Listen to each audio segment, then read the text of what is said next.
Mes frères et sœurs, voici VAR Congo Télévision pour notre intérêt quoi. VAR Congo TV, la télévision qui fait la guerre. VAR Congo Télévision. VAR Congo TV, ah ouais. la télévision qui fait la guerre aux mensonges. Un nouveau jour, un nouveau numéro, messieurs et dames, chers Varois, chères Varoises. C'est toujours un réel plaisir de savoir que vous avez belé, Ndenge Bomesana, Kolanda, émission Nabino Bolingaka Mingi, il y a découvert un programme de VAR Congo Télévision, où est la Kabiso, pour découvrir encore davantage milliers de vies Nabiso. Alors, émission Nabiso découverte, on a lelo, donc on sala bongo na quartier au Bengi, Cité Pumbu. Cité Pumbu, c'est parmi les 37 quartiers. Il y a Mongafula, commune à Mongafula, une commune située dans la partie sud-ouest de la ville-province de Kinshasa. Mais avant d'y arriver, Esiko Tozali, Babenga Kango, arrêt Cité Verte. Binomo Bozomo est à rond-point, donc Awa Tozana 3 chemins où ils ont conduire vers différentes directions. Na gauche Nangaboué, Tozana Nzela où ils ont vers IPN, donc ils ont continuité à route nationale numéro 1, route bypass au Babenga communément. Et puis de l'autre côté, c'est la route qui mène vers les ronds-points Gaba. Donc pour la bateau, Bazo Tabakota, IPN, Bazo qui rentre point Gaba, les carga forcément par cette route. Et juste le troisième chemin, les Abongo Nzelo, juste derrière moi, ça mène vers Matadi-Kibala, Matadi-Mayo. C'est la route nationale numéro 1 qui sort vers la province du Congo central. Alors comme je vous ai dit, restez branchés, restez connectés pour ne rien rater de tout ce que nous allons parler concernant les quartiers Cité Pumbu. Nous sommes là dans la commune de Mongafula. Alors si je parle même langage avec Montréal, je vous prie de nous suivre et je vous dis c'est parti. Mes frères et sœurs, voici VAR Congo Télévision pour notre intérêt quoi. VAR Congo TV, la télévision qui fait la guerre aux mensonges. VAR Congo Télévision. VAR Congo TV, ah ouais. la télévision qui fait la guerre aux mensonges. VAR Congo Télévision, elle est là pour nous informer, pour nous égayer, mais pourquoi pas pour nous détendre. VAR Congo TV, la télévision qui fait la guerre aux mensonges. La télé number one. VAR Congo TV, la télévision qui fait la guerre aux mensonges. Toyena makambo sika na VAR Congo TV.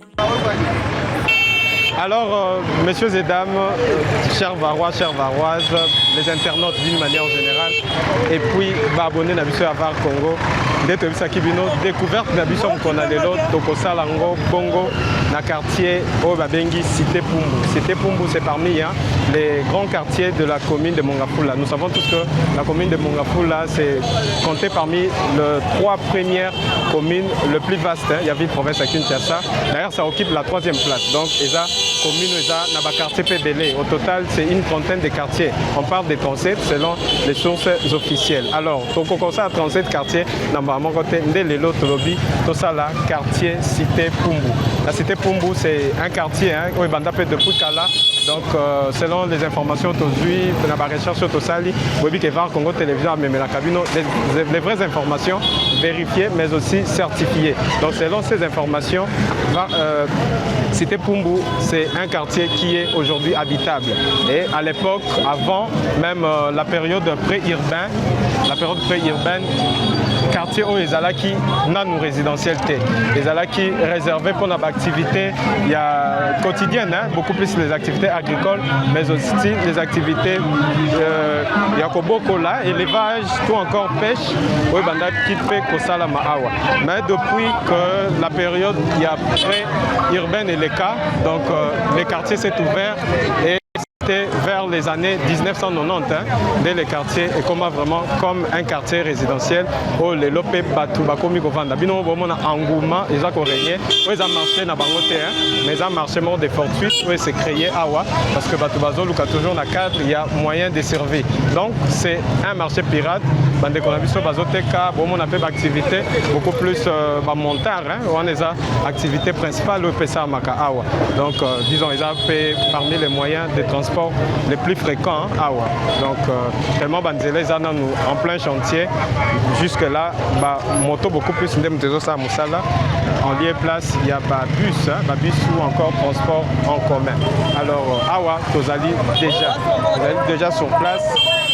Quartier Cité Pumbu et Payuapi, la découverte Nabiso. Comme d'habitude, dans chaque émission de découverte, on va parler du quartier, on va parler de la vie que mène la population d'ici. Est-ce que quels sont les projets qui déjà que le projet, il y a une infrastructure en tout cas, et ça beaucoup plus de ces côtés, tout saluer l'initiative. Mais en dehors de cela, on voudrait aussi savoir s'il y a d'autres projets et quelles sont les activités, par exemple, quotidiennes, au Bajen, Basala, Salaka, Ming, Ming, Awa. Dans ma poème, tous ces jeunes, beaucoup plus d'activités, il y a moto, transport, il y a moto, beaucoup plus. À côté, tous Bajen, spécifié l'activité agricole, Awa, pétrolier, et activité principale, beaucoup de personnes, Basalaka, Awa. Et un peu, Missous, Basala, activité, dans Awate, Babimara, dans la commune, Moussoussou, dans la commune voisine, dans le quartier périphérique, pour que Balouka toujours moyen de survie. Donc, dans la route, il y a entrée, il y a Cité Pumbu, donc en diagonale, na route nationale numéro 1. Tout qui déjà route nationale numéro 1, mais en diagonale, na entrée Cité Pumbu. Nous sommes là dans la commune de Mongafula. Nous allons traverser, pour que tu continues l'émission Nabiso y a découverte. De part et d'autre, de loin, tu vas apercevoir un terrain de foot, na école, mais aussi une église. Alors, tu pousse en appel, vraiment, école où on a comporté comme Bonini, l'église, et tu mets un peu comme on a un terrain où est-ce que ça sert de meetings, peut-être des activités sportives, caca, tu mets un peu, mais juste à côté, avant même d'arriver au terrain, tu vois comment on a ensemble avec Montréal, débit érosion ou bien Liboulou et Salami Kakabongo. En tout cas, on ne sait pas s'il s'agit de quoi. Mais tout le monde est déjà en situation. Donc, Nzela et Boukani, et Bandit Boukana Toloba. Bandit Boukana, alors que c'est au total de l'autre côté, ça la Caniveau. Caniveau déjà en pleine construction. Donc, mais juste à côté, tout le monde déjà Nzela comme Koliama. Oh, tout le monde a débit érosion. Érosion, tout le monde a Ebandarabo, Ebandarande Mouké Mouké. Au monde des coupures quand Nzela Mouké est négligé. Et puis, ce qui est dans des prochaines semaines, dans des prochains mois, tout le monde a situation et s'aggraver. Alors, un appel est lancé na bateau et bakota la biso na acquis des droits de Tolobaka pour que le plus vite que possible. Question que l'obito déploré là, toujours comme mata déjà vers le terrain, c'est un terrain de foot sûrement et sur Ngagabande Koya côté. On a l'activité sportive na bango, peut-être au-delà des activités sportives, les activités peut-être et ça le tout le monde a Kinshasa, terrain na biso et comment servir na concert, na meeting, il y a homme politique, donc sûrement peut-être terrain européen et Sungaraban parce que c'est en tout cas le terrain qui est reconnu na kati ya quartier Oyo Cité Pumbu. Donc, comme je vous avais dit, le terrain est au centre, à côté d'un côté, tu as une antenne, il y a réseau. Donc, nous avons une salle polyvalente Sainte Rita.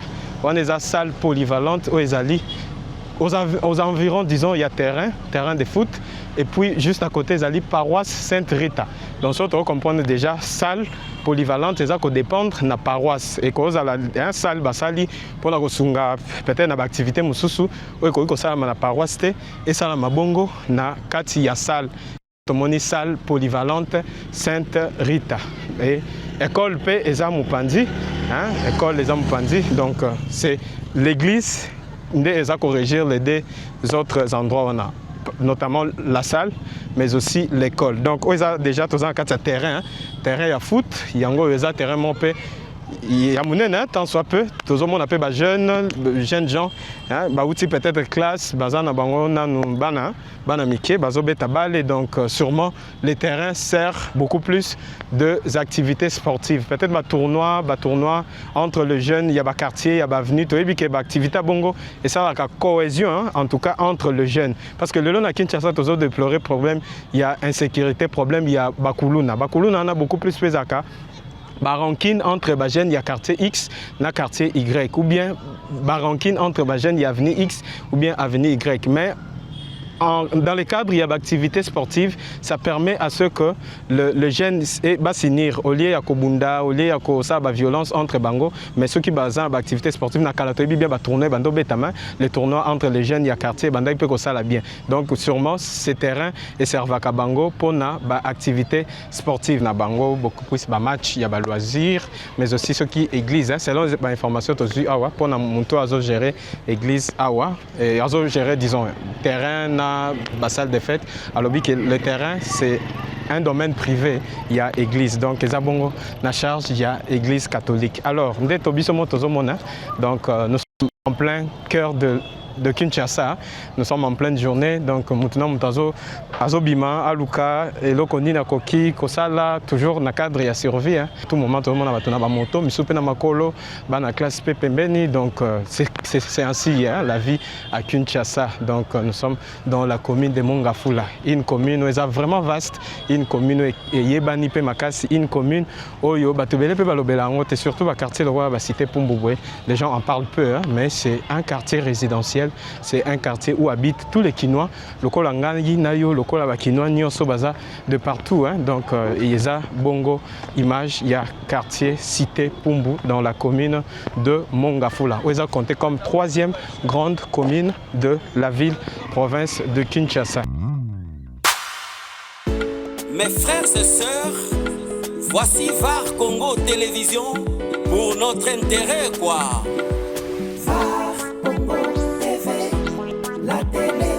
Qui fait la guerre aux mensonges. VAR Congo Télévision. Congo TV. Ah ouais. La télévision qui fait la guerre aux mensonges.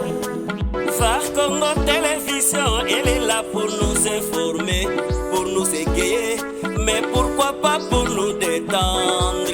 VAR Congo TV. La télévision qui fait la guerre aux mensonges. La télé number 1. Congo TV, la télévision qui fait la guerre aux mensonges. Toyena makambo sika na VAR Congo TV.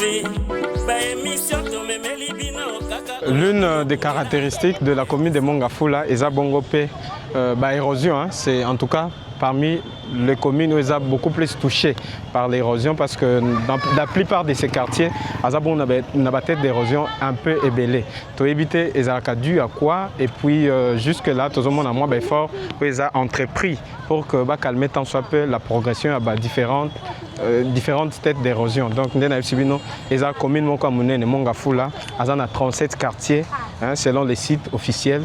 Et puis, dans les 37 quartiers-là, il y a d'autres quartiers qui sont quand même connus, des quartiers résidentiels, à l'instar du quartier Maman Mobutu, mais il y a encore d'autres quartiers où jusque-là, ils ont vraiment connu, où les gens, même si mais les gens n'en parlent pas vraiment. Alors que dans ces quartiers, vie et peut évoluer comme partout ailleurs à Kinshasa, par exemple, dans les quartiers où Tozali, Namukona Lelo, et pas plutôt que ça, la découverte Nabiso, parlons justement du quartier cité Pumbu. Donc, Ezabongo.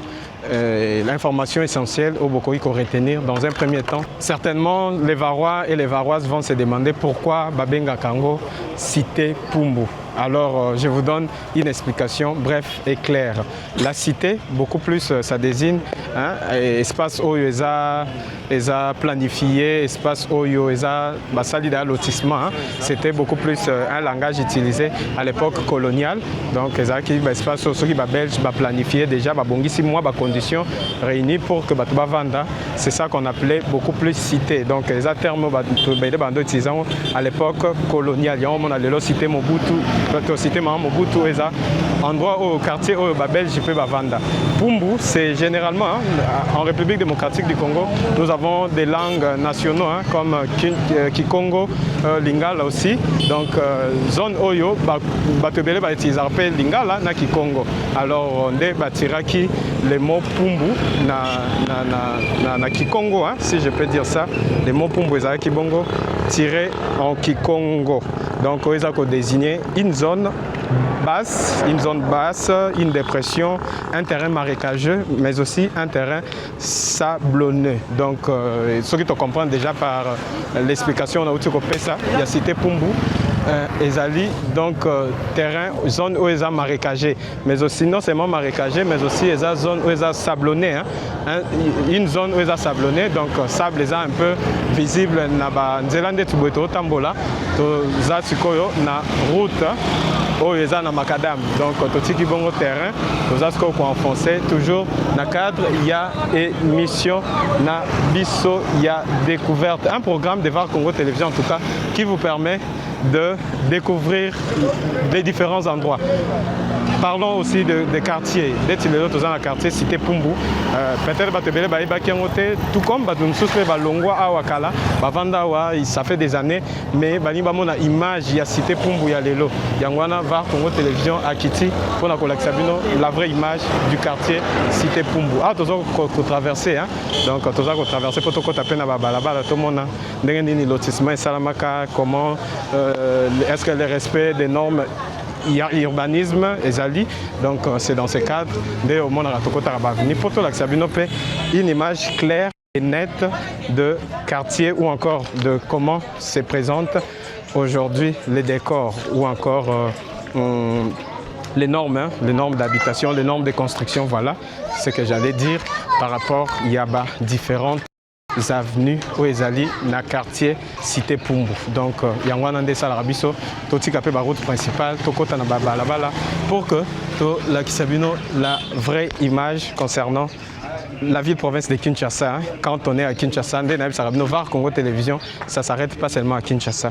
VAR Congo Télévision, c'est aussi la République démocratique du Congo dans son ensemble. Et on a VAR Congo, Naboma, VAR Congo, Namatadi, VAR Congo à l'Équateur, VAR Congo, na Grand Katanga. Donc c'est vraiment ça ce que nous faisons comme travail pour nous servir bino toujours dans le cadre.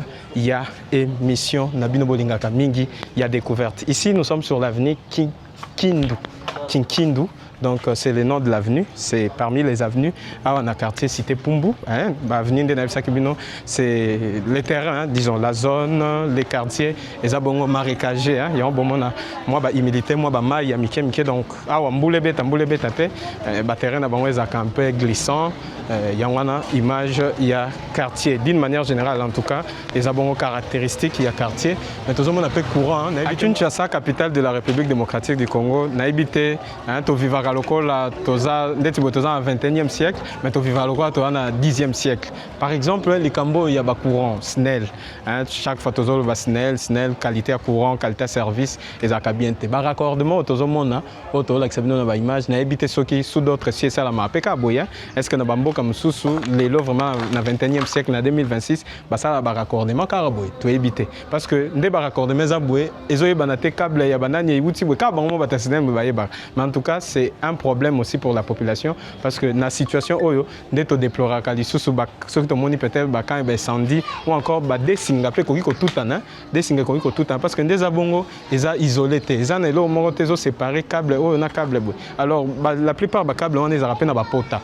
Des en pota bon isolant au pété. Alors ceux qui est sali kotutana.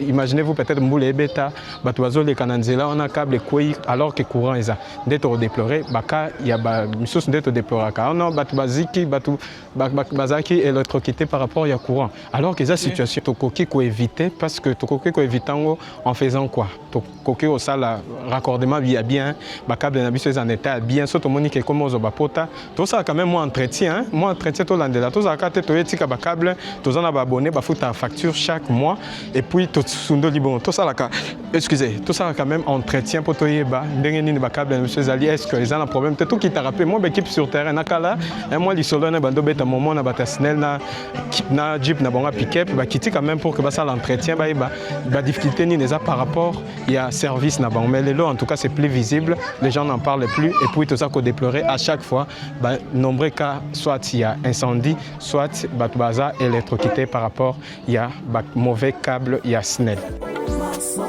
VAR Congo Télévision. Ah ouais. La télévision qui fait la guerre aux mensonges.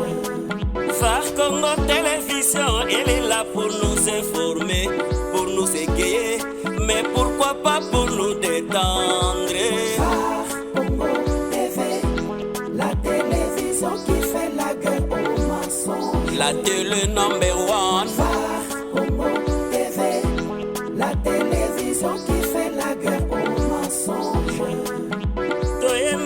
makambo sika na Var Congo TV baémission tomemeli bino kaka oyo bino bolela émission toyebe pa itouta ama chronique musicale plus analyse et puis découverte Var Congo TV number one toleli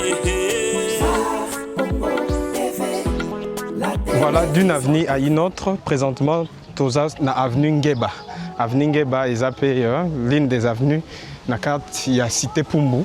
Cité Pumbu est parmi quartiers, tout comme localité, na commune ya Mongafula. Dans la commune ya Mongafula, est beaucoup plus réputée par de nombreuses têtes d'érosion. Ils ont commune, ils ont vraiment la tête d'érosion ébélée. Contrairement aussi à d'autres communes, dans l'obité que la commune, nous sommes érosion, mais dans Mongafula, ils ont un peu ébélé, puis visible. Donc pas une carte, pas plutôt un quartier dans Mongafula sans trouver une érosion, Donc ils ont bongo situation où ils allaient bongo na quartier où. Au-delà du problème d'érosion, ils ont un problème, il y a manque criant, il y a infrastructure. Nous sommes dans la ville-province de Kinshasa, nous sommes en République démocratique du Congo. Kinshasa qui est la capitale, nous comprenons déjà, quand on parle de la capitale, on parle d'un plan urbanistique où il faut respecter les normes, on parle des infrastructures en tout cas adéquates, mais la commune de Mongafula fait partie aussi des communes où jusque-là, il y a un manque criant, il y a des infrastructures. Par exemple, il y a des banzela moko oyope bakoki Tsango Makadam et servir la voie principale et plutôt la voie secondaire. Pour soulager la voie principale, où il y a entré vers le quartier. Donc, ce que la route nationale numéro 1, Autobenga communément RN1. Donc, la commune a vraiment un manque d'infrastructures. C'est vrai, il y a des infrastructures de base, écoles, les églises, il y en a, hôpital aussi. Peut-être il y en a, ce qui est à côté, pour que tout l'accès au moment où, au cas où ça ne sera possible. Donc, au-delà de ça, EZAP n'a pas de lobby. Donc, c'est vraiment plan moko, il y a urbanisme mais à la respecter.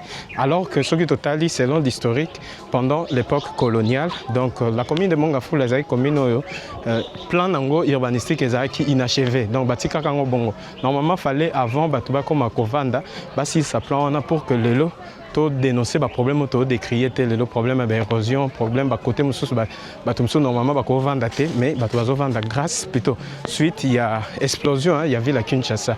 À l'époque, imaginez-vous Belge tant batika la population peut-être alors qu'au fil du temps, population Bakisama, Bamsus Bazo Kima, exode rural dans d'autres provinces, Bazo il y a à Kinshasa, et on a ça l'explosion. Peut-être on estimait à 15 millions d'habitants, mais aujourd'hui on parle de plus de 15 millions d'habitants dans la ville-province de Kinshasa. Il y a tout le monde, même comment je peux appeler bloco nécessité des premières bases, la population fallait bénéficier à 100%. Mais le lot, imaginez-vous, n'importe quel Kalatongo, Batubazaki dans les bellettes à Kinshasa. Courant est quand même stable. Cabine, moko, on est supporter charge, il y a quartier, on a tout comme il y a venu. Mais le lot, banda que commis, parcelle, morcelé, commis belé, et on a comme un niveau bis, oya boué, non, oya ngeba, par exemple, ngeba 41, mais on a ngeba 41 bis, côté moussou, tout ce que ça a mené, morcelé. 41A, 41B, 41C.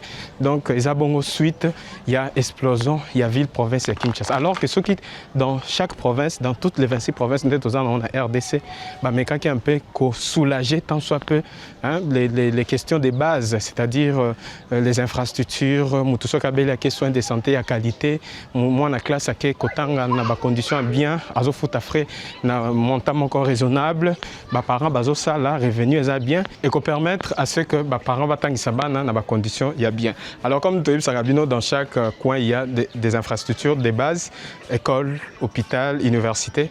Ici nous sommes devant le collège Ave Maria. Donc c'est une école, extension de la promesse. Ils ont organisé maternelle, primaire, secondaire. C'est une école de proximité, parce que l'école est un peu ébélée. Des salles bana au lieu ya ko parcourir ba distance ba trajet milai so avant na na quartier na avenue facilement qu'on s'inscrire dans l'école très proche naie pour que à bénéficier d'un encadrement hein et après même sous balinga na bon te papa même sous moi ba moyens aller nango à OKNDP atindi moi naie na ba école peut-être plus loin ou encore à quelques mètres na ba commune mususu na souci toujours il y a formation il y a moins mais là ça dépend d'un parent à un autre ça dépend d'une famille à une autre on a tout l'expliqué l'une des écoles où ezali à en avenue Oyo donc nous sommes là na cité Pumbu dans la commune de Mongafula. Projet, il y a urbanisation et Jacques Bongo inachevé et normalement avant même que les gens comme à occuper la commune, les quartiers, fallait s'il sa projet on a pour que tant que la population aurait vendre la commune au somba et qu'on permettre bango bagno comme ma c'était parce que l'État aurait déjà planifié les nécessaires, c'est-à-dire terrain est bien aplani, il y a quand même d'infrastructures de base, hein. Les infrastructures de base, par exemple les routes adéquates, hein. Les routes il y a très bonne qualité et aussi parler des hôpitaux, parler des écoles, des différentes choses comme ça, des développement, développement rapide, il y a mboka, tout comme épanouissement, même il y a population au Bazovanda na quartier wana. Donc ici nous sommes dans la cité Pumbu, un coin qui est habité, hein, les maisons, les constructions, des maisons qui sont en construction, donc c'est vraiment habitable, c'est vraiment résidentiel. Alors qu'à l'époque, les acquis beaucoup plus connus comme étant zone marécagée, les gens ne prêtaient pas vraiment attention. Les acquis sont occupés beaucoup plus par les activités ayant trait à l'agriculture, mais dès nos jours, en 2026, aujourd'hui, les gens en parlent. Des types pancartes, ACK Cité Pumbu. Donc sûrement, il y a église, il y a ACK, Assemblée chrétienne de Kinshasa, il y a non loin, il y a Awa, parce que Bango Bazar, il y a Cité Pumbu, il y a toujours Navni Ngeba. Alors, autre problème, autre difficulté dans la commune, il y a Mongafula, précisément dans la Cité Pumbu, il y a que Batongi, Tango, commissaire quartier officiellement installé, Batobakomi Kosomba, Batokongo Vanda, Bato Basape lotissement, prévoit quitter avenue, avenue Moussou, c'est parallèle. Mon avenue, Sangana avenue, pour permettre à ce que Batouba les Kakapewana, mais en tout cas, ils ont été au moins au bandi banda entraîne na Makadam, ce que vous avez na Katibwe, au moins au c'est l'anda mi on les a banda couteau comme Bamapango Batou. Conséquence, ils ont permettre de vraiment raccourcir ça. Mais des biso comme la difficulté pour na toko ta venir Moussou, donc ils ont obligé à Kodousola Awa. Donc ils ont obligé to Dousola Awa boye de bomona pour tokende na côté Moussous. Alors que les anda quoi bateau, ils ont espace à bateau occupé, mais pour des raisons parce que contrainte ces alliés, tous ont choisi de moniter l'équipe boye, ils ont quoi moi tinel mora muké de toleki pour que ebimisabiso vers un autre coin nous toujours na cité Pumbu. Donc c'est aussi par utilité en tout cas de ces coins de la capitale. Nous sommes dans la commune de Mongafula. Naïf Sakibino, de l'autre côté, Makambouya, il y a Snell, Mamba Poto Snell, Mamba câble. Donc, on est tous les câbles, tous les canasses à câble. Espérons que nous allons battre la biseau pour que l'incident est comaté. Donc, c'est un peu un problème au monde, un peu partout dans la ville, province, il y a Kinshasa, mais particulièrement dans la cité Pumbu. Nous sommes dans la commune de Mongafula. Nous égayer, mais pourquoi pas pour nous détendre. Congo TV, la télévision qui fait la guerre aux mensonges. La télé number one. Congo TV, la télévision qui fait la guerre aux mensonges. Toyena makambo sika na Var Congo TV. Ba émission to memeli bino kaka oyo bino bolela. Émission Toyebe Païto Uta Ama. Chronique musicale plus analyse et puis découverte. Var Congo TV, number one et Tolelier. Congo TV, la télévision qui fait la guerre aux mensonges. Elle veut que la vérité. Congo TV, Var Congo. la télévision qui fait la guerre aux mensonges. C'est toujours la continuité de votre émission de découverte. Un programme de Nepsarabino de Var Congo qui nous permet à ce que tu comprendre encore à profondeur. Beaucoup de progression, il y a des quartiers, des avenues, des communes surtout. Et d'une manière générale, parler de la République démocratique du Congo. Ah, tout ça, c'était Pumbu, la commune, il y a Mongafula. Alors, et pas wapi pe to moni papa bandeko bavandi, to komeka un peu ko solana ba on peut koyeba ndenge nini vie et les kara awa na cité Pumbu ba difficulté nini ba rencontre ka to bet un peu lisona papa mbote na biso. Mbote en tout cas papa. Boni papa et puis au pesi biso kombo na yo. Bon, ngai kombo na ngai papa de tout. Papa de tout. Oui, baba nga mingi mwana veya. Mwana veya. Donc yoza supporter si avec club. Ya ko sakana te ya makila. Ba bi avec club ekufi yo ozaka. Kufate, ve kufate, ve za libanga. Siko papa awa toza na cité Pumbu. Tokoti bino bovandi, toyebi te oza na quartier na yo ou bien oza noka moleki nzela? Non, naza na moleki nzela te, naza na kati ya quartier. Donc justement toza na cité Pumbu. Donc na dernier poteau, arrêt au babenga dernier poteau, mais le peuple d'abord. Le peuple d'abord on a combo ya venu. Les a combo ya venu au topé sawa. Bino mom do pesa combo. Oui, toponaka yango va me di quartier pa yebi yango. Bo pesa ngo pona ni, pona nika le peuple d'abord. Combo mususu. Parce que les a construit à mutu tina suka ezaki ya mutu moko. De tango to sengi nzela abi na kotika nzela pona peuple nyonso basala nini bando le to pesa ngo kombo le peuple d'abord. Donc si le lotika la peka le peuple d'abord. Voilà. Siko papa toni to yeba ba difficulté nini bo zaka non vraiment awa na cité Pumbu. Tout comme vie et les quarantaine bo vivarandeni na awa. Bon en tout cas ba difficulté to sana ngo awa premièrement to sana no l'insécurité. Insécurité za makasi. Insécurité par rapport à quoi? To sana ba jeune na quartier ata bundi bitumba bundi bitumba teme o sutoka kaboy pire ezo ko kanga bana bikanga kanga. Azala mwana classe a wuti classe te ka longolika tenue na uniforme a changer tenue mwana wana akoma victime. Et en plus de ça, tous un problème nanu ya courant, tous a un problème ya mai. Et puis troisièmement, tous un les boulou moko yawa donc a venu au telemo le peuple d'abord. Ne bandela aux hommes na bien. So que na kitse kuna na sende kuna ko regretter. Mama na libulu moko liyenga wane bandi ko banda wa tina maya zilibere. Et bandi kala situation. Et bandi kala banda depuis 2021 2001. Non pardon, 2021. 2021 to ka bolimisi. Ti lelo esa. Ti lelo libulu wana ezoya elinge bima makadame ao kalate. Mais memi da banda ko kuno bia banda ko. Banda ko ekenda, banda ko ebele. Banda ko ebele kei. Na libulu ka na veno toza ka le peuple d'abord. Donc de konanga toza na insécurité makasi. Donc biloko tangelinga na tangelo yangwana. Toza na problème ya mai, na problème ya courant. Et plus de ça, ma boulou dans le quartier ya kusakanate. Donc ndia biloko tozana ngopena ya bosenga l'état tia biso maboko aya mona biso pe po tozomi tu na biso ne tozfana na quartier matani mayo oyo. Ezala ngambo sebo, ezala ngambo ya Pumbu, ezala ngambo matani mayo. Est-ce que tozaka na Kishasa tozona na Kishasa te? Est-ce que alors ndena lobaki la commune de Mongafula est caractérisée par des érosions. Peut-être d'érosion, en tout cas, c'est vrai qu'il y a des communes qui ont des érosions pesables. Mais à Mongafula, il y en a encore beaucoup. Des papa va expliquer awa. Et la situation, bangoton bazaïba mike bazokola, ils allaient quitter. Mais lelo, on parle de beaucoup de têtes d'érosion, ou ravagé même banda kwebele. Ndena sarabino TV Zaka Radio te, on va aller sur place pour que tout le monde appelle bisomoko. Est-ce que érosion go eza na situation nini?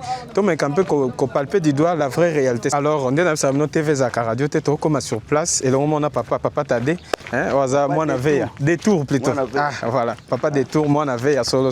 Donc il n'y a pas au conduire biso vers érosion, hein, lié aux érosions salami. Tout le monde a des salami. Oh toujours à venir le peuple d'abord.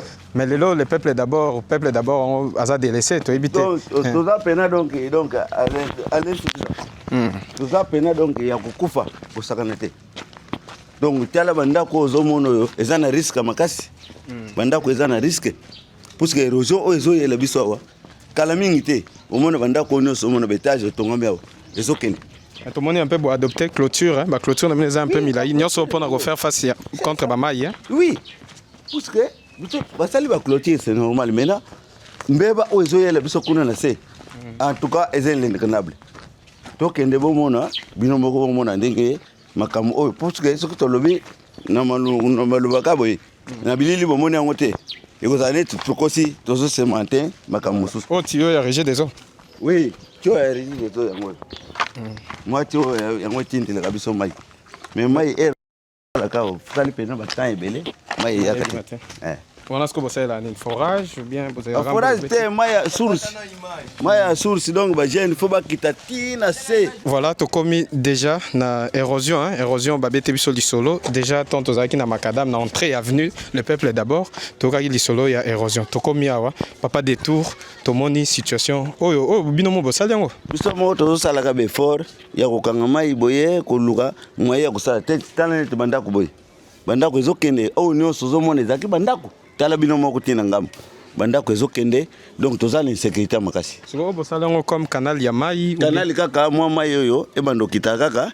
elanda ata tout droit po etikala mwa bandeko batikala mupanzi mwa eba chola ezate mais bandako nyonso ezalaki au checholi bino moko bozomona érosion ndenge ezaleli ndenge bandia otina mai antsa ya kuna donc nyonso awa eloko ezali susute na moni to pousa un peu pembeni okay. bato nyonso bazalaki awa balongwe donc bazokende kokelela vraiment donc bazovivre na vie moko donc mystique siko na mito bakufande pa banani tala bino moko tala libulu boy tala libulu aboy vraiment nyonso bandako ezalaki awa tout ezokende tala na ngambo kuna oyo wana petikali ka mwa etena muke bato bazaka bato si bakima namoni maman mo paza wana maman paza li maman poussana pour que tous appellent réaction maman toyeba makanisi na par rapport à raison bonjour maman bonjour père comment on a ni maman comment nanga maman Gina tomoni yo na cité Pumbu ovandaka awa na vandaka kaka naza na bana tala kaka libulo place ya okende naza na ngote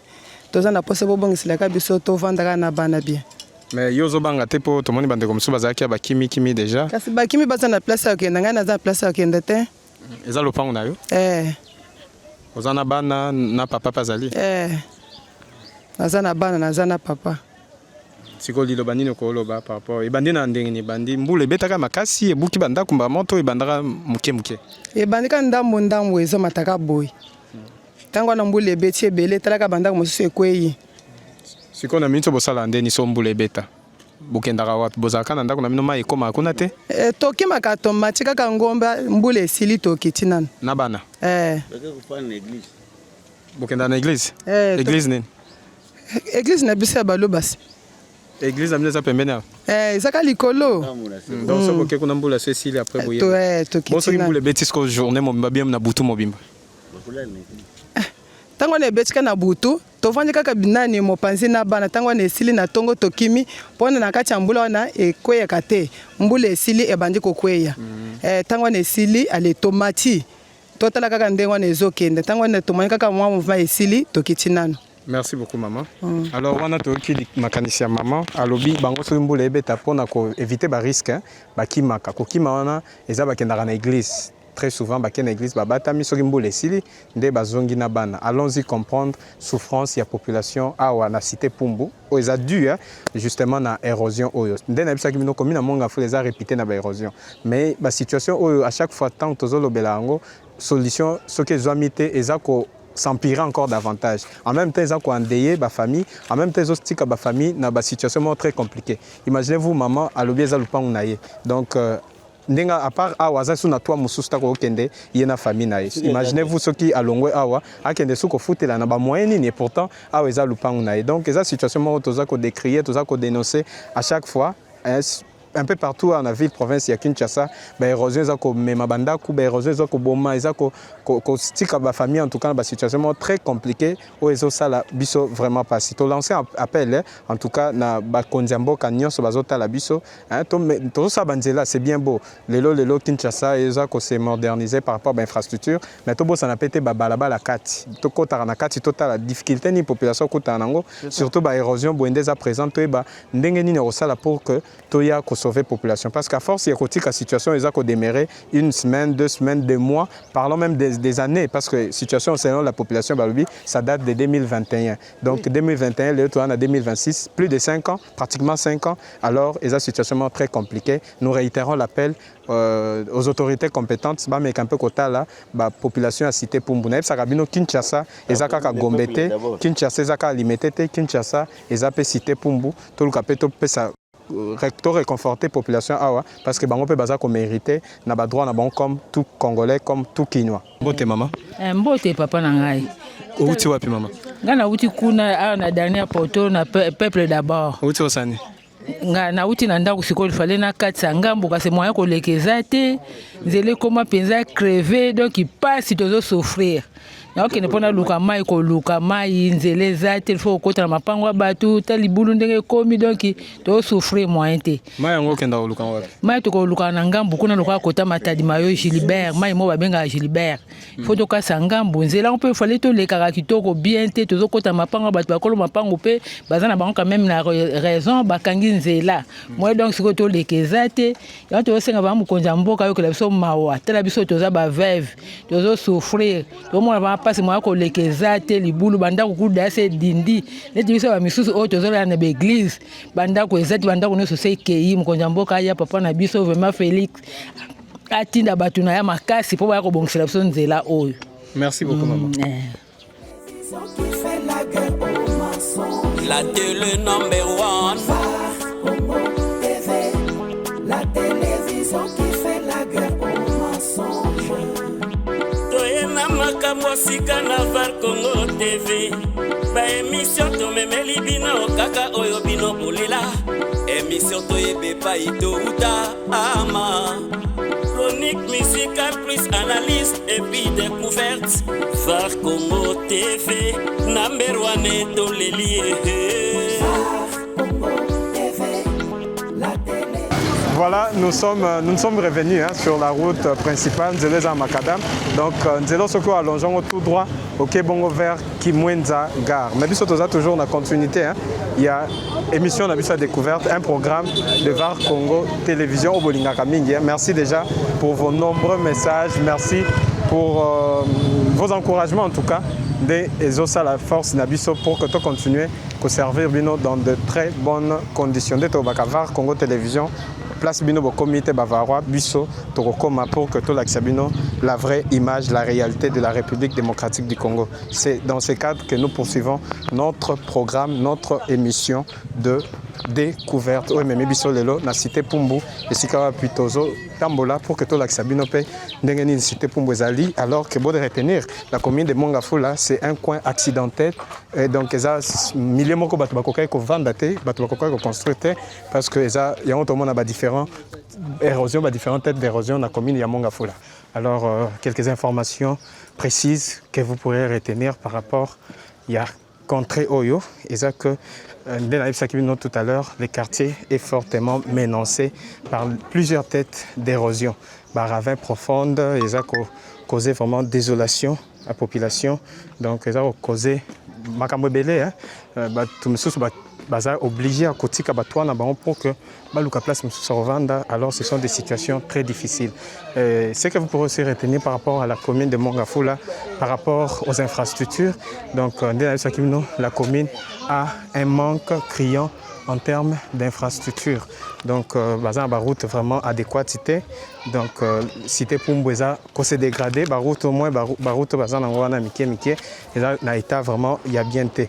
Alors, les chefs du quartier, ne ba ici, basala sala banonce bakoma balekana ba média pour essayer un peu ya ko alerter bato baza habilité ya ko trouver ba solution na ba problème na bango, mais jusque là il n'y a aucune réponse. Une manière pour eux ya ba boy même ko loba li suspend na bango ba mona ke ba loba déjà trop na ba télévision, et ça ne sert vraiment pas à rien ya ko loba li sus, alors que leur problème jusque là est trouver solution T. Ce que vous pourrez aussi retenir concernant la vie quotidienne ici dans ce quartier, c'est ça que quartier awa mingi ba vivaka, en tout cas dans l'activité informelle.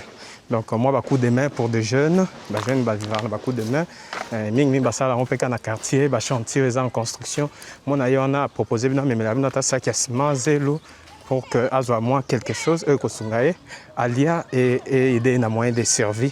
Et puis sur le plan sécuritaire et ordre public, c'est vrai, Kinshasa, il y a beaucoup d'endroits où ils ont confronté un problème d'insécurité. Ce n'est pas seulement Mongafula, pas seulement la cité Pumbu, mais à Wapé, noter quand même qu'ils ont un sérieux problème de sécurité. Donc, ils ont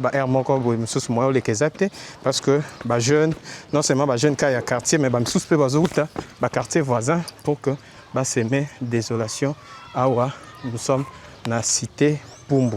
Et peut-être pour l'historique, ce que vous pourriez ajouter, c'est que tout au début de l'émission Oyo, vers la période pré-urbaine, c'est-à-dire avant les années 1980, avant même l'urbanisation, donc zone Oyo, il y a cité Pumbu, et là qui vont faire partie dans l'espace ruraux et semi-forestière, il y a commune, il y a Mongafula, territoire qui est beaucoup plus occupé par les communautés locales. Et puis à l'époque, l'activité la principale, il y a agriculture, vivrière, élevage et exploitation artisanale. Faible densité à population à l'époque, population qui vraiment non ébellité, avant que Kinshasa ait connaître explosion au parce que ils a dû la surpopulation. Alors que dans les temps passés, avant même urbanisation Kota, la cité Oyo, donc la population, les qui vont m'ébelliter, tu noter une faible pourcentage, il y a population qui résidait dans Sika Oyo. Donc c'est juste après l'extension urbaine, il y a ville-province à Kinshasa, la capitale, et c'était entre les années 1980 et 90. Wanande, croissance démographique et à Kinshasa rapidement, alors que la ville est qui s'étendre vers la périphérie, notamment la commune de Mongafula. Durant cette période, apparition et lotissement informel et yaki, tout ça qui peut installation progressive, il y a des familles, il terrain, il y a Kovanda, Bango, na Bango, et ça qui bon peut débit, il y a autoconstruction de autoconstruction, c'est-à-dire monter moi en mitonga, sans tenir compte. Il y a Mabélé, sans tenir compte, il y a des normes urbanistiques pour la Rotonga. Bango Babando Rotonga, sans pourtant consulter même les experts en la matière. Des yango toza ko la situation eza le commis, eza dû naba manque, ba négligence, il y a un aspect en agnos. Alors de nos jours, ce que vous pourrez retenir, eza que Cité Pumbu est commis un quartier populaire en pleine croissance, en tout cas croissance démographique au Ezoya Awa, ça nous inquiète. D'ici 2030, tu éviter nombre de population avec les conditions, est-ce que Ekozala adaptable facilement? On ne sait pas en tout cas. Là, on se pose la question parce que la plupart des zones est commis résidentielle, principalement composée d'autoconstruction de Naosobet-Labino.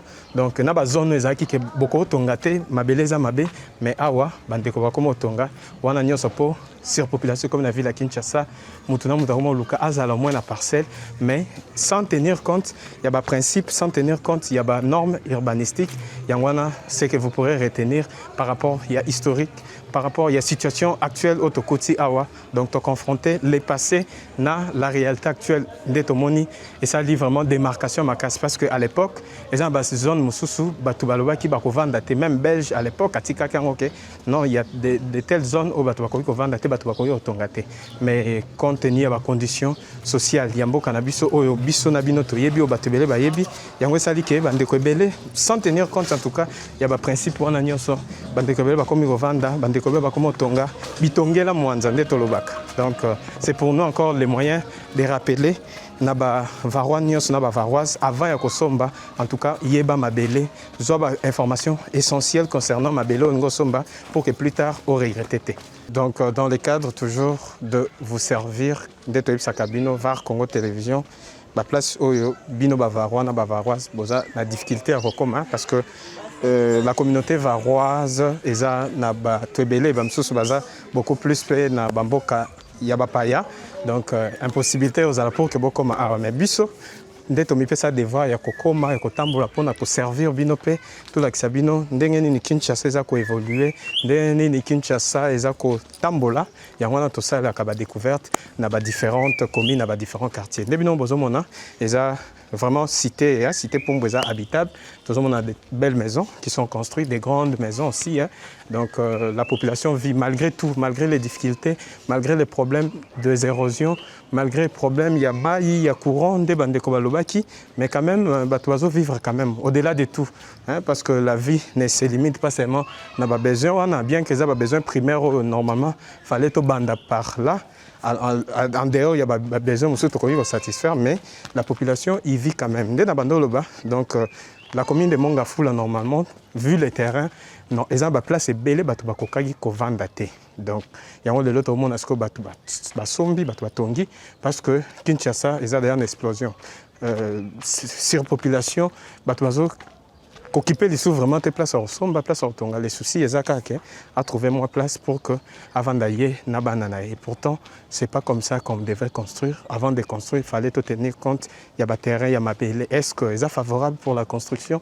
Si oui, savoir quelle construction on peut, quelle construction plutôt peut s'adapter par rapport il y a terrain. Donc, étude de faisabilité, on a un beau papa.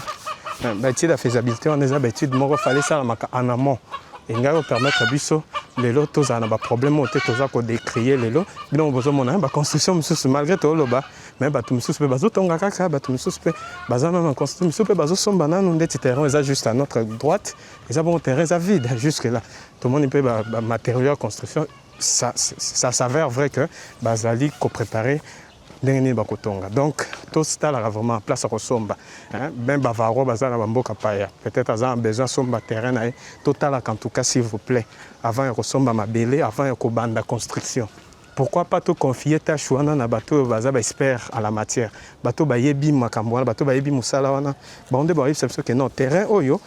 Faut soki to tonga to tonga ngo ndaku ya dimension boy. Mais les loto qui peut sauter. Montunyo sans besoin ndaku en étage. Sans tenir compte il y a terrain, sans tenir compte il y a mabélé. Yangwana les loto za ko décrier ba problème nyo ça ko comme la biso et pourtant soki to sal bêtise de faisabilité et ko épargner biso na ba danger belé au lieu ko dépenser bon belé na achat de terrain, na construction, main d'œuvre, ba dépenses nyo to za ko so ba documents et pas l'état tout ça ba démarche wana nyo ça prend de l'argent. Alors, tu lances vraiment un message dans bateau sur Bota Biso, besoin de m'abeller, s'il vous plaît, VAR Congo Télévision vous dit, Bota Laka, place il y a Kosomba avant Bobanda, Misala ou même avant d'acheter un terrain. Ah ouais? Ah, Nzela Ngoya. Ah, mais tout le monde est en terre? Kabouika. Tu sais qu'on kate? Ok. Ah, tu regardes Balouka Biso pour rien. Nzela Ngoya. Ndeti aba ma etondaka bosala sekonde ni so mbule beti po bima prince na prince ndeti ebuka naki tonga tourner là baluka aïe aïe aïe aïe si grosso modo etondi bosa si la rappel après combien de temps quand la journée wana kaka eh manyama mati mais la moni peut batebele bakima ke batebele bakima na bango batu bazaka malgré ba condition na sende biso tanto parler yango toatika continuer biso tonga na biso abino botonga oza maçon on sera beaucoup kaka c'est tozongela pe boy bozongela kaka boy bomona nga pe déjà wana parler na bino moko to bosa musamo ya bino moko combien de chambres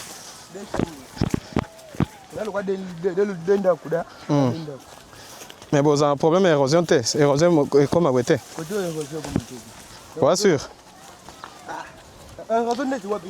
Pondé non, Kunade. En fait, même terrain de salade est compétable. Tout doit nous bouillir. Moi, non, érosion paysanne.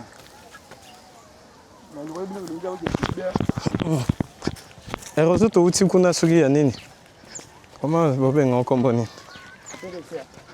Côté, il y a des poteaux. Avenir, le peuple d'abord. Voilà. C'est quand tu as rosé, c'est belé. Combien de causes à peu près? Plus de 10. 10, ils arrivent. 10, nous avons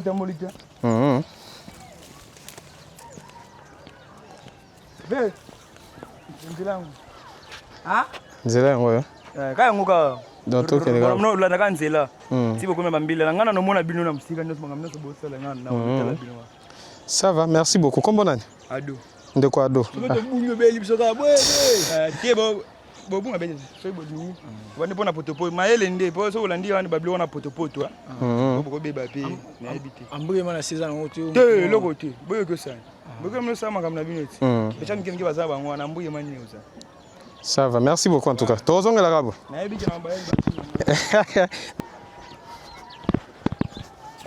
Bavarois binomo bomona ndenge boya. Ah. Ça va.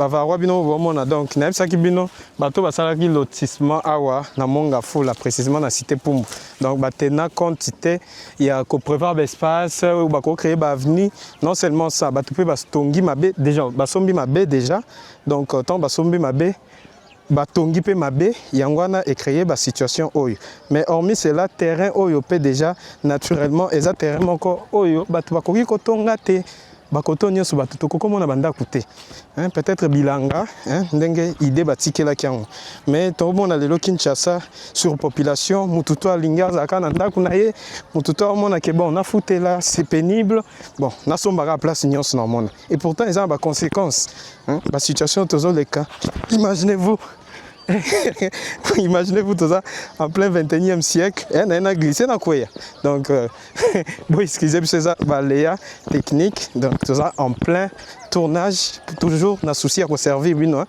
donc là j'ai fait kungi vraiment tout ça ko kubula bazelu donc surtout ça il faut pas te glisser facilement to quoi ah bon mon espace eza bilanga binomo bomona ba pondu donc bande on a vu ce belé basalaka babilanga alors na isa bino ke commune ya Mongafula na commune Ntsele eza ba commune oyo ezaki vraiment spécifique otobengi ba commune urbano rural donc eza vraiment na espace belé oyo bande ko na biso ba exploitera ngo pona bilanga ndeti awa toza déjà na bilanga toujours na ngambu ya cité Pumbu toke musikate toke place musute toza na cité Pumbu tozo poussa na nde pembeni frontière entre cité Pumbu na ngambu mususu donc yango biso pe tozo kende toujours na cadre ya émission na biso ya découverte peut-être pe soki to bandeko ba konsepela koloba parce que bato belé balinga koloba ni côté mais bandeko ba konsepela to kameka un peu ko interroger bango to ye bandenge ni basala avec toutes les difficultés biso moto moni na biso mo to leki wana to palper du doigt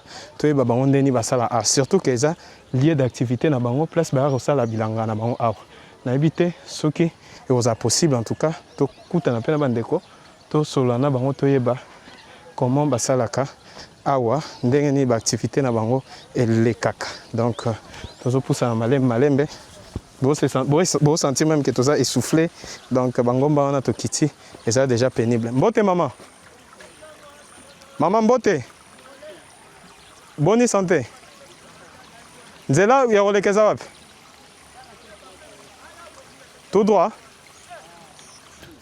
voilà toza toujours na cité Pumbu donc yango bomona milieu eza vraiment beaucoup plus marqué par les activités agricoles donc bandeko ba sa babilanga misupe bazo implanter na terre bazo bongisa mabele to moni bandeko peut-être na musika na ebité soki ba olinga peut-être toza ba vie na bango donc to meka un peu kotuna bango ndeni ba osala musala ni ba osala awa mbote ndeko mbote papa tonto ba ozosa musala nini poto moni oka otie ba singa ba mesure na ebité za musala ni exactement bon juste tozosala traçage ya ba plate-bande de la kisinini donc tokolobana nde totia lingala tosala traçage ya mikala nde na tie singa boye pour que mikala nango ezala droit ezala kotengama te pour que lobina te avant ekoma mikala ebanda na boye normalement avec ma plate-bande to mukala ezalaka nanu terrain vide soki botie caméra bomona neti kuna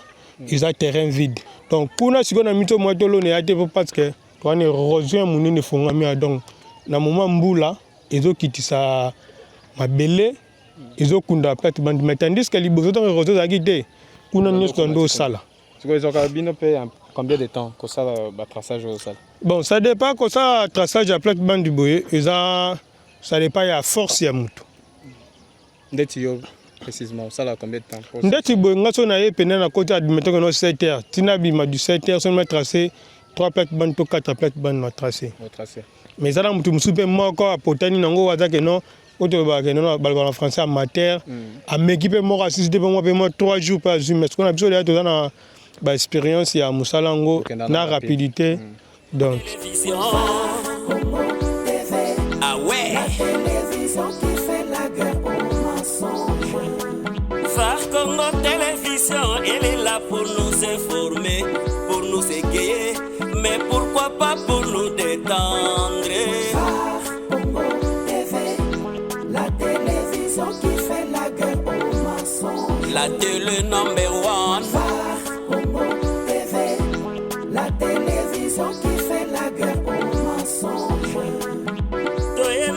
makambo sika na VAR Congo TV baémission tomemeli bino kaka oyo bino bolela émission toyebe pa itouta ama chronique musicale plus analyse et puis découverte VAR Congo TV number one. Voilà touti bongo na bilanga pa wa plutôt so na bande na biso bien que balinga qui vraiment te visage na bango mona na caméra mais quand même tous les informations suffisantes concernant activité na bango il y a agriculture donc bango ba ici biso espace wana ba lua kango hein to meki otuna ba montant mais ba bi wana za ba secret caché il y a famille donc mais ba rassurer biso que ba lua kango donc concession mobimba ça appartient à une famille alors selon bango ne balobi ba bilanga na bango ezala kiti awa.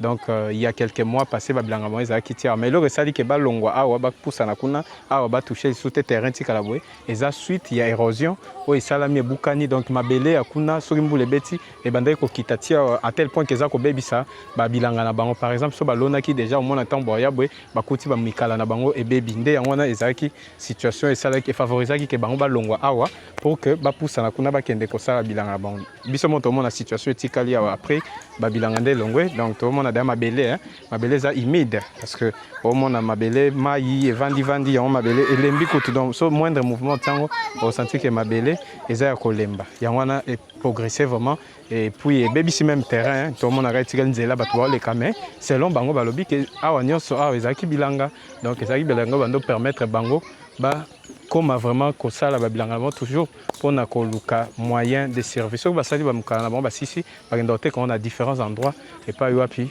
bazoka moi 10 francs moi quelque chose toujours na moyen de survie donc awa esa situation autokuti awa na ngambu ya cité Pumbu donc mabele autrement eza déjà humide donc ils ont favorisé vraiment te bande ko basa musala na bango ndenge esengeli juste à côté érosion hein érosion de ebukaki o ebebisaka ba bilo na bomba sala awa donc déjà partir kuna bozomona ke mabele eza koliama donc à chaque pluie ezaka mabele on attend ozo kita à force ya kokita nde ebebisaka vraiment ba bilanga na bomba sala ayo moni bazwaki décision au lieu ba bebisaka bilanga ba ya ka bongisa bebisaka nde balongwaki na bango awa to poussa na déjà place érosion na mabele kitaka donc nous sommes non loin nous sommes déjà là si je peux dire ainsi donc déjà awa déjà érosion quoi exactement descente il y a érosion donc mabele yango yo eza thermoko eza vraiment de nabi humide alors tant ezo kita à chaque pluie mabele so ezo kita nde bande koko matikuna à tel point que ezo ko atteindre même ba différents mukala na bango donc eza situation autokuti awa na cité Pumbu toza na village te toza na Congo central te toza na Grand Bandundu te nous sommes bel et bien à Kinshasa capitale de la République démocratique du Congo précisément dans la commune de Mongafula. Mais pourquoi pas pour nous détendre Congo TV, la télévision qui fait la guerre aux mensonges. La télé number one. Congo TV, la télévision qui fait la guerre aux mensonges.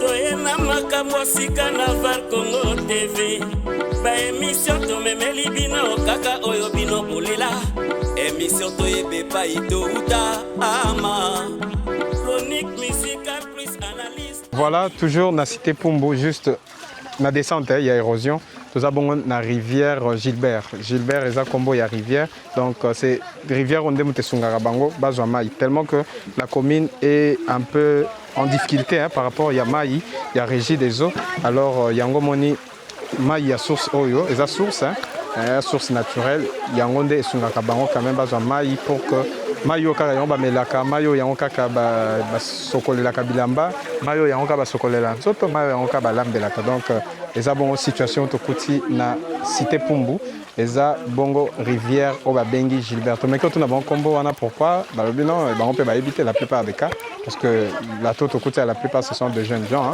o bayaka awa pona ko bénéficier na mai tellement que la commune a vraiment un sérieux problème par rapport il y a des dessertes en eau yango wana eza ko favoriser situation oyo ndena bisakabino la ville province de Kinshasa c'est la capitale le miroir de la République démocratique du Congo hein, la situation oyo en plein 21e siècle et ça la passe si c'est vraiment difficile alors que dans chaque commune ou dans chaque quartier on pouvait avoir même dans chaque parcelle pourquoi pas avoir robinet, il y a régie des eaux, mais les eaux en permanence pour la population.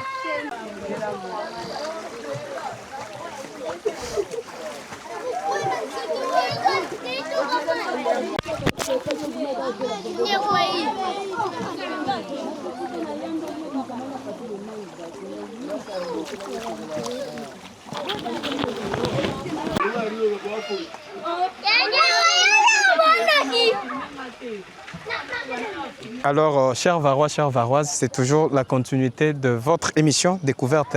Touti bongo na rivière Gilbert. Rivière Sungara Bandeko, Bazwa Maï, parce que la régie des eaux est comme raté. Donc, Maï Wanande, Yango Sungara Bamba, Lambela, Basa a besoin de bon. Bino, mon inde to komi poto. Donc, Baketch n'a pas côté baby parce que Tozoni a vraiment ma belle, toujours na cadre à servir Bino de Tobara TV, Zaka Radio, place Nyoso Balobela, Biso to Komara, pour que tu ramènes Bino peu d'informations. Présentement, Toza se diriger vers Rivière Moussousou, au Babengin Tsaya. Yango Ndemute Kaboli, Cité Pumbu, na Matadi Mayo. Donc, Tozo pousse na pembeni wana, donc tout autour, passage na biso eza bilanga. Bilanga, bon, on a bino bama inde yango na bandeko wana ba expliquer biso ke balongwa ba poussa na kuna parce que bama yo eza bandeko bebisa ba bilanga na bando sala. Donc à chaque pluie, mbula et envahir mukala na bango. Yango etinde bon ba poussa na moi liboso mais sinon côté nyonso eza ki bilanga. De l'autre côté bon on appelle ba bilanga ba matembele bebi ndeti ba o eziki déjà. Donc sûrement pour la condition ya ba mbula o bando beta. Yango biso peut continuer tozo tambola. Si na mai ya wana donc batu po baleka awa batu bazoni ata mai donc eza moi passerelle moté basala wana pour que et aider traverser de l'autre côté tout comme bato bazakuna ba ya pengambu donc bandeko bazoleka vraiment na mai donc eza olataki quelque chose oza makolo bongo kaka sans lipapa en tout cas, on est obligé au Niatamai. Même biso peso to za bezo to kaitsa ngambo mais to kaitsa te parce que biso to sa émission na ngambo ya cité Pumbu. Donc ma yango yo babenga yango Tsaya. Donc yango nde al Kaboli à la frontière entre cité Pumbu na ngambo ya Matadi Mayo. Donc on appelle ça quartier Moussousou. Mais bandeko on so baleka awa. Na ebité ba bakenda misala donc baza obligé olongoli chaussure na yo. Leki na mai après tant au kaitsa ngambu au pangusi makolo au leki au continuer nzela na yo donc sinon eza situation moko o izo sabiso peut passer parce que awa ça l'état ou bien bato ba perdre le côté ceux qui bato monter en malamba monani batia ne serait-ce que passerelle moko ko permettre parce que bato ba le kangambu wana bo le kamon likolo ya passerelle wana pour que fluidité ça la quand même pour garantir pour bato sécurité. Imaginez-vous mayo to éviter microbe ni eza ko leka bande coton ba leka ba niati mai to éviter maladie ni ba koza à l'issue de cela donc c'est une situation très difficile en plein 21e siècle, c'est déplorable en tout cas. Nous sommes à Kinshasa, nous sommes dans la capitale s'il vous plaît. Toza en province toza na habité ceux qui ont pité mais toza na Kinshasa, la capitale de la République démocratique du Congo et précisément dans la commune de Mongafula, une commune très vaste. Troisième commune en termes de superficie, en termes d'étendue. Troisième commune, la ville-province à Kinshasa, parmi les communes les vastes. Alors, ils ont mérité pe ezala na ba condition moka bien, ne serait-ce que passerelle awa. Je ne pense pas qu'écouter bison bon et belé. Donc, eza situation moko eza difficile. Babete agiso biso masolo depuis l'entrée. Non beaucoup man arrivé en Tsaya, beaucoup monde ndeni batu ba traversaka. Biso to baki to koma wana malgré les difficultés dans nzela pour que to comme mais ndeto bisa rabino TV Zaka Radio VAR Congo Télévision à Komaka wana bibisiko même ba difficultés za pour nous biso to koma ne serait-ce que pour to ramener bino la vraie information, la bonne information, l'information certifiée, l'information vérifiable. Alors on est à situation to kuti awa na Rivière Tsaya, nous sommes là dans la commune de Mongafula, na quartier Obabengi, cité Pumbu. VAR Congo Télévision, elle est là pour nous informer, pour nous égayer, mais pourquoi pas pour nous détendre. VAR Congo TV, la télévision qui fait la guerre aux mensonges. La télé number one. VAR Congo TV, la télévision qui fait la guerre aux mensonges. Toyena makambo sika na VAR Congo TV.